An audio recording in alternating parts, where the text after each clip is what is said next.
Dear students, संसाधन भूगोल के अंतर्गत ऊर्जा संसाधनों में हम कोयले के बारे में अध्ययन कर रहे थे, जिसमें जो हमारा टॉपिक चल रहा था वो था विश्व में कोयले का उत्पादन। इसके अंतर्गत हम चीन, संयुक्त राज्य अमेरिका, भारत, कुछ प्रमुख देशों में कोयले के उत्पादन के बारे में अध्ययन कर चुके थे। आज के इस लेक्चर में हम अन्य जो कोयला उत्पादक क्षेत्र हैं उनके बारे में अध्ययन करेंगे। इसमें हम सबसे पहले बात करते हैं तो जो अगला देश है भारत के बाद में वह आता है रूस। रूस का कोयला उत्पादन में विश्व में 5वां स्थान है। रूस के अंतर्गत जो जमाव क्षेत्र हैं और जो मांग क्षेत्र हैं वो दूर स्थित हैं, उनके बीच में काफ़ी असंतुलन है, क्योंकि जहाँ पर कोयले के जमाव मिलते हैं उनसे वहाँ के जो मांग क्षेत्र हैं उनके मध्य दूरी काफ़ी अधिक है। कोयले का लगभग 90% सिंचित भंडार जो है वो एशियाई देशों के अंतर्गत पाया जाता है, जबकि जो अधिकांश जनसंख्या है वो यूरोपीय क्षेत्रों में मिलती है। तो यानी कि जितना भी कोयला जो रूस है और जो एशियाई देश हैं उनके अंतर्गत जो जिसके जमाव हैं वो अधिकतर यूरोपीय देशों के लिए निर्यात कर दिया जाता है। तो इसके कारण यहाँ जो कोयले का उत्पादन है उसमें धीरे धीरे कमी आ रही है। रूस के अंतर्गत अगर हम कोयला उत्पादन क्षेत्रों की बात करें तो इसमें सबसे पहला आता है हमारा कुजवास क्षेत्र, जिसे कुजेनेत्स्क भी बोलते हैं। ये रूस का सर्वाधिक कोयला सिंचित क्षेत्र है जो कि यूराल पर्वत के पूर्व में स्थित है। ये जो क्षेत्र कुजवास क्षेत्र है यहाँ पर रूस का सबसे ज़्यादा जो है वो सिंचित कोयला पाया जाता है। यहाँ कोयले की परत जो है वो धरातल के बिल्कुल समीप ही है, लगभग 15-20 मीटर की गहराई पर, जिससे यहाँ पे खनन कार्य आसानी से किया जा सकता है। इसके अलावा यह जो क्षेत्र है वो इस्पात केंद्रों से दूर होने के कारण यहाँ पर उस माल को लाने ले जाने में परिवहन लागत काफ़ी अधिक आती है, तो इसीलिए थोड़ा सा इसका जो महत्व है वो घटता जा रहा है। इसके अलावा यह जो क्षेत्र है वो ट्रांस साइबेरियन रेल मार्ग के सहारे स्थित है, जिससे कि नोवोसिवर्स्क और केमोरोवो के जो धात्विक उद्योग हैं उनके लिए भी ये प्रमुख रूप से एक आधार प्रदान करता है। दूसरा जो इसमें क्षेत्र है वो है मॉस्को टुला क्षेत्र। यह जो मॉस्को टुला क्षेत्र है वो रूस के मध्यवर्ती भाग में स्थित है। यहाँ पर निम्न किस्म का जो घटिया लिग्नाइट कोयला होता है वो मिलता है। इस्पात उद्योगों के पास स्थित होने के कारण इसका बहुत ज़्यादा महत्व है। मॉस्को टुला में जितने भी इस्पात औद्योगिक क्षेत्र हैं उनकी आवश्यकता की पूर्ति इसी जमाव के क्षेत्र से होती है, तो इस क्षेत्र का जो है वो बहुत ही ज़्यादा महत्व है रूस के अंतर्गत। तीसरा है हमारा यूराल प्रदेश, जहाँ पर कोयला के भंडार जो हैं वो सीमित मात्रा में हैं, लेकिन अन्य कोयला उत्पादक केंद्र जो हैं वो दूर होने के कारण जो यूराल क्षेत्र है उसमें भी कोयला भंडारों का धीरे धीरे पता लगाया जा रहा है, जिससे कि इसका इस्पात उद्योगों में या अन्य उद्योगों में प्रयोग किया जा सके। इसके अगर प्रमुख क्षेत्रों की बात करें तो इसमें आता है किजेल बेसिन, जो कि यूराल प्रदेश के पश्चिमी भाग में स्थित है, और दूसरा आता है इसमें स्वेर्डलोबस्क क्षेत्र। तो ये दोनों ही जो हैं वो यूराल प्रदेश के प्रमुख कोयला उत्पादक क्षेत्र हैं। इसके तो अगला हमारा जो उत्पादक प्रदेश आता है वह है साइबेरिया क्षेत्र। यहाँ पर कोयला के जो सिंचित भंडार हैं वो बहुत ज़्यादा हैं, अधिकतम हैं, लेकिन वर्तमान में अभी तक इस क्षेत्र में उत्पादन जो है वो बहुत ही कम होता है।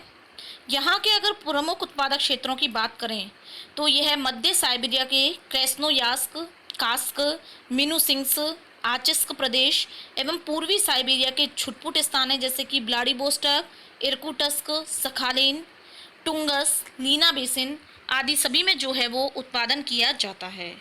इसके अलावा अगर हम रूस के अन्य क्षेत्रों की बात करें तो इसमें आते हैं पेकोरा बेसिन, आमूर घाटी, तैमेर आदि क्षेत्र। तो इस तरीके से जो रूस है वह एशिया से थोड़ा एशियाई क्षेत्रों में के अंतर्गत आता है। एशिया और रूस जो है यहाँ पर जमाव जो है वो मुख्य रूप से देखने को मिलते हैं। इसमें जो सेकंड हमारा आता है वो आता है प्रमुख रूप से यूक्रेन का डोनबास क्षेत्र। जैसा कि आपको चित्र में दिखाई दे रहा है, ये डोनबास क्षेत्र है। यूक्रेन के अंतर्गत आता है ये, और ये 26,000 किलोमीटर वर्ग किलोमीटर क्षेत्र में फैला हुआ है, और ये प्रमुख रूप से यूक्रेन का कोयला उत्पादक क्षेत्र है। अगला आता है हमारा कजाकिस्तान।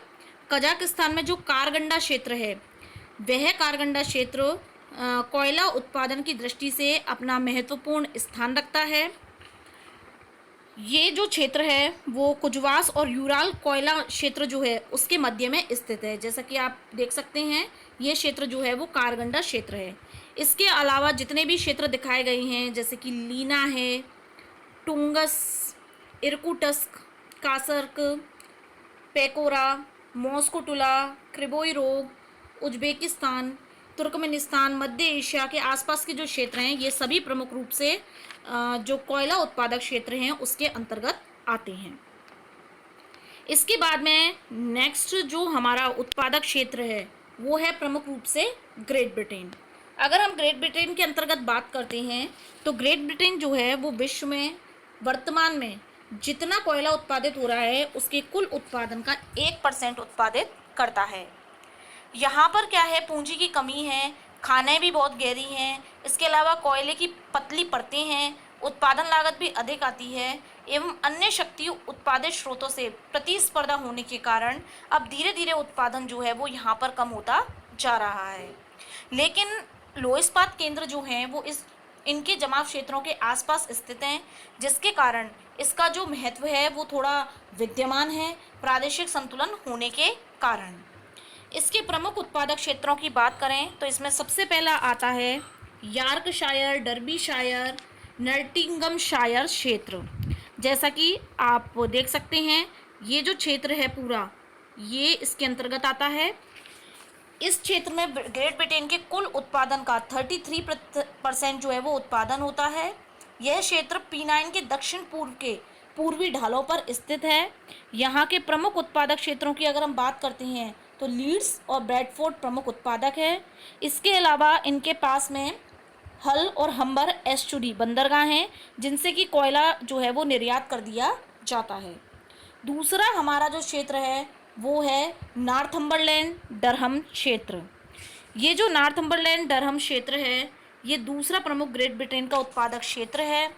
यह है पिनाइन पर्वत के पूर्व में स्थित है तथा यहाँ पर न्यू कैंसिल बंदरगाह है, जिसके द्वारा यह यहाँ से कोयले को निर्यात कर दिया जाता है।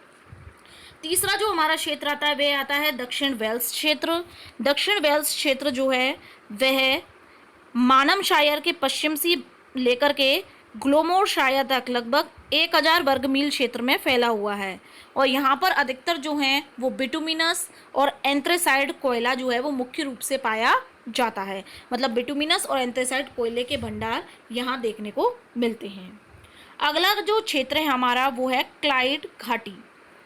ये जो क्लाइड घाटी क्षेत्र है वह ग्लासगो और एडिनबरा के मध्य स्कॉटलैंड की मध्य पेटी में स्थित है, यानी ग्लासगो के और एडिनबरा के बीच में यह क्षेत्र जो है वो मुख्य रूप से पाया जाता है।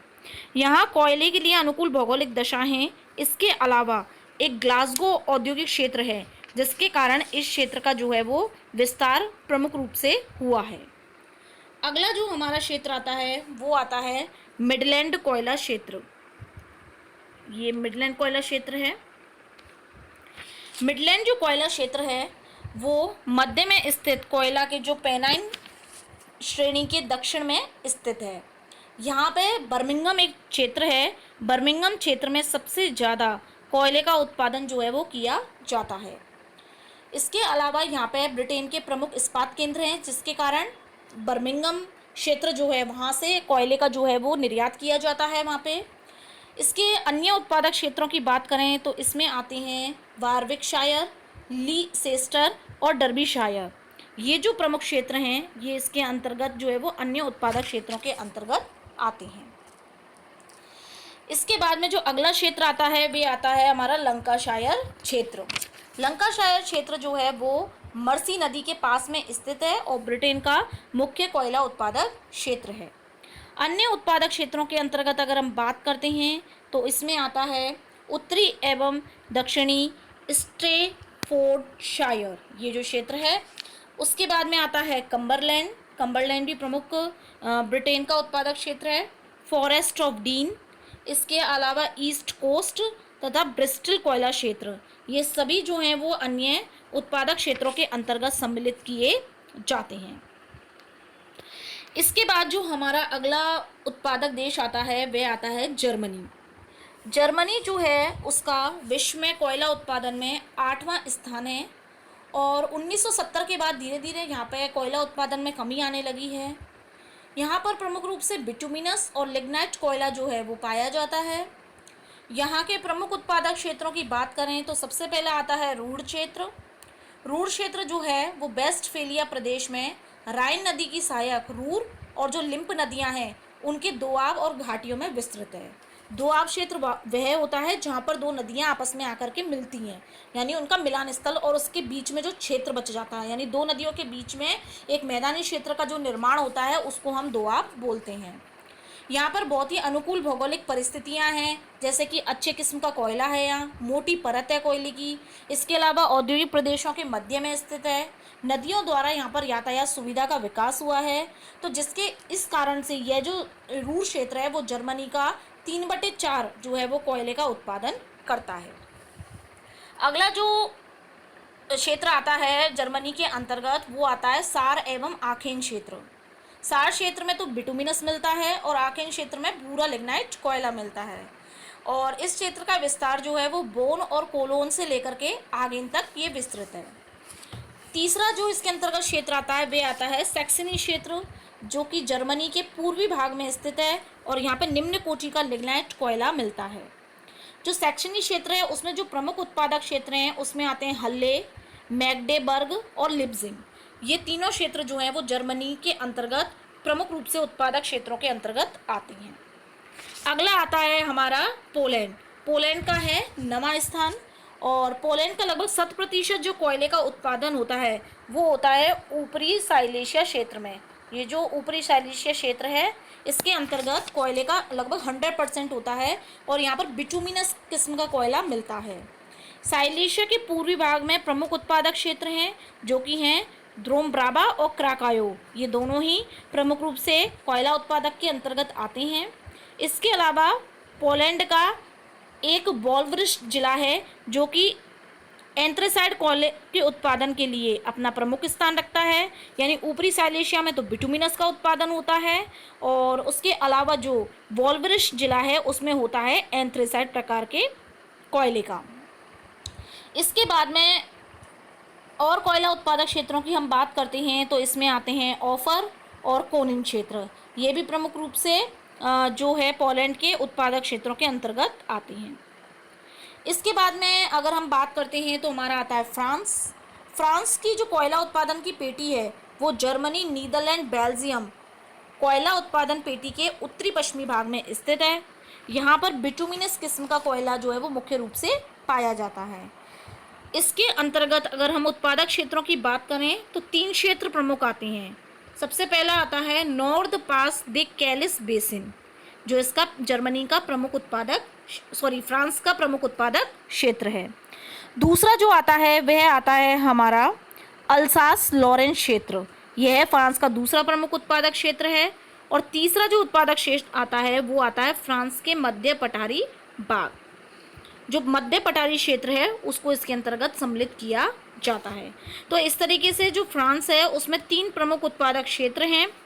इसके अलावा अगर हम बात करते हैं तो जो फ्रैको बेल्जियम क्षेत्र है वो भी फ्रांस से प्रमुख रूप से जुड़ा हुआ है। फ्रैको बेल्जियम क्षेत्र, ये आप देख सकते हैं चित्र में, ये फ्रैको बेल्जियम क्षेत्र है, ये भी फ्रांस से जुड़ा हुआ है। और कोयला उत्पादन की दृष्टि से यहाँ पे एक मोसेल क्षेत्र है जो कि प्रमुख केंद्र है। अगला जो हमारा क्षेत्र आता है वो आता है स्पेन। स्पेन में एक ओविडो स्थान है। ओविडो स्थान के जो आसपास का क्षेत्र है वो प्रमुख कोयला उत्पादन के अंतर्गत आता है। यहाँ पे ऑस्ट्रियस और लियोन 2 प्रमुख कोयला क्षेत्र के अंतर्गत आते हैं।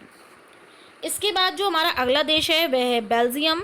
बेल्जियम में साम्ब्रे म्यूज घाटी में फ्रैको बेल्जियम जो है वो कोयले का क्षेत्र है। यह बेल्जियम के दक्षिणी भाग में स्थित है और लगभग 130 किलोमीटर की लंबाई में फैला हुआ है। यहाँ पर भौगोलिक परिस्थितियाँ जो हैं वो कोयला उत्पादन के लिए अनुकूल नहीं है। इसके अलावा यहाँ पर जो कोयला है वो मुख्य रूप से निम्न किस्म का है। यहाँ के अगर हम प्रमुख उत्पादक क्षेत्रों की बात करते हैं तो इसमें आते हैं लीज, चार्लेरोई, मोनस और इसके अलावा नेमूर। ये प्रमुख यहाँ पे कोयला की खानें हैं। इसके अलावा बेल्जियम के उत्तरी भाग में एक कैंपाइन क्षेत्र स्थित है। ये जो कैंपाइन क्षेत्र है वो नया कोयला उत्पादक क्षेत्र है, जहाँ पर 130 किलोमीटर की लंबाई और 20 किलोमीटर की चौड़ाई में जो है वो प्रमुख रूप से कोयला क्षेत्र का विस्तार पाया जाता है। इसके बाद जो यूरोपीय देशों के अंतर्गत अगला देश आता है वो आता है नीदरलैंड। नीदरलैंड के अंतर्गत मुख्य रूप से दो प्रमुख क्षेत्र हैं, एक तो है लिम्बर्ग क्षेत्र और दूसरा है हमारा पील बेसिन क्षेत्र। ये दोनों ही क्षेत्र जो हैं वो कोयला उत्पादन की दृष्टि से अपना महत्वपूर्ण स्थान रखते हैं। तो ये हमने जो पढ़े ये मुख्य रूप से थे हमारे यूरोप के उत्पादक क्षेत्रों के अंतर्गत, हमने इनका अध्ययन किया। नेक्स्ट जो हमारा आता है महाद्वीप जिसमें कोयला उत्पादन आता है वो है ऑस्ट्रेलिया। ऑस्ट्रेलिया जो है वो विश्व के कुल कोयला के संचित भंडारों का 8.7% उत्तम कोटि का और 8.8% निम्न कोटि का कोयला उत्पादन करता है, और इसके हिसाब से जो है वो इसका चौथा स्थान है पूरे विश्व में कोयला उत्पादन में। यानी संचित भंडार और उत्पादन दोनों ही दृष्टि से बहुत ही महत्वपूर्ण स्थान है। अगर इसके प्रमुख उत्पादक क्षेत्रों की हम बात करते हैं तो इसमें आते हैं न्यू साउथ वेल्स, क्वींसलैंड और विक्टोरिया क्षेत्र। इनके अंतर्गत जो प्रमुख उत्पादक क्षेत्र हैं इन तीनों ही क्षेत्रों में वो हैं सिडनी, न्यूकासल, न्यूकैसल, लिथगो और कम्बा। अगर हम क्वींसलैंड क्षेत्र की बात करें तो मध्य क्वींसलैंड में एक हंटर बेसिन है, वहाँ पर ब्लेपर एथल खदान है और एक है इप्सविच खदान जो कि कोयले की बहुत ही इम्पोर्टेंट खदान है, और यहाँ पर लगभग कोयले की जो परत है वो 30 मीटर मोटी होती है। इसके अलावा जो विक्टोरिया प्रांत है वहाँ पर लेट्रोवो घाटी है और तस्मानिया के फिंगल में भी जो है वो कोयले का उत्पादन किया जाता है, और मुख्य रूप से यहाँ लिग्नाइट कोयला जो है वो पाया जाता है। इसके बाद में जो अगला हमारा महाद्वीप है वो है दक्षिणी अफ्रीका महाद्वीप। दक्षिणी अफ्रीका जो है वो अफ्रीका महाद्वीप का प्रमुख उत्पादक देश है और कोयला उत्पादन में इसका विश्व में है 7वां स्थान।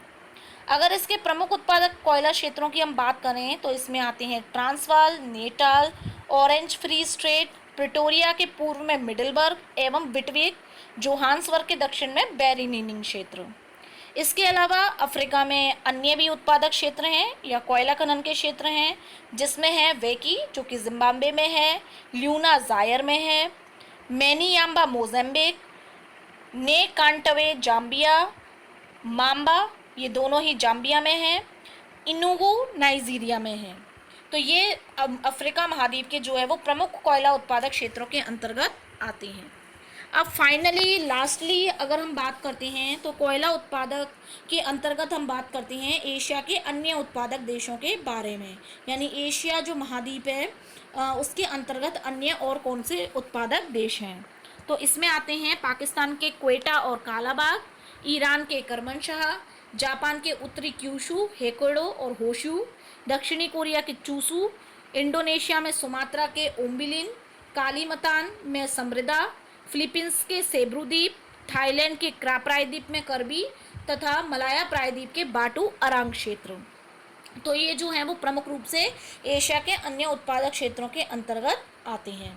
तो इस तरीके से हमने कोयला के बारे में अध्ययन किया, जिसमें कोयला क्या होता है, इसके कितने प्रकार होते हैं, विश्व में किन किन स्थानों पर इसका उत्पादन किया जाता है, ये हमने 3 लेक्चरों के अंतर्गत अपने पढ़ा है, जिसको काफ़ी अच्छे तरीके से क्लैरिफाई किया है। हर महाद्वीप का अलग अलग विस्तार हमने पढ़ा है। अब जो नेक्स्ट हम ऊर्जा संसाधन का अध्ययन करेंगे वो करेंगे हम पेट्रोलियम का, और ये करेंगे हम अपने अगले लेक्चर में। Thank you.